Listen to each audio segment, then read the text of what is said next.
જો એકવાર આ રીતે રીંગણ અને તુવેરનું શાક ઘરે બનાવીને બધાને ખવડાવશો તો ઘરના બધા સભ્યો આંગળા ચાટતા રહી જશે.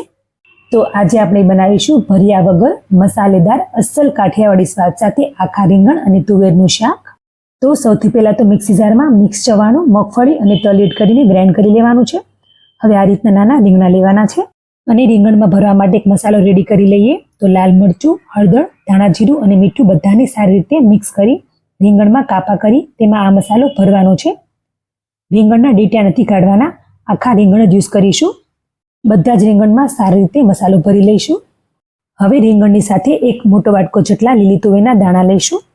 હવે કુકરમાં તેલ, અજમો, રાઈ, હિંગ, લસણની પેસ્ટ અને તુવેરના દાણા એડ કરી મીડિયમ ફ્લેમ પર 2 મિનિટ માટે ચડવા દેવાની છે.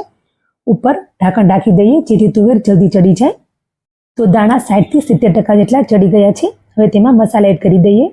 તો હળદર, લાલ મરચું પાવડર, ધાણા જીરું પાવડર અને થોડું મીઠું એડ કરી દઈએ અને સાથે તેમાં મસાલા ભરેલા રીંગણ એડ કરી દઈએ અને બધું સારી રીતે મિક્સ કરી લઈએ.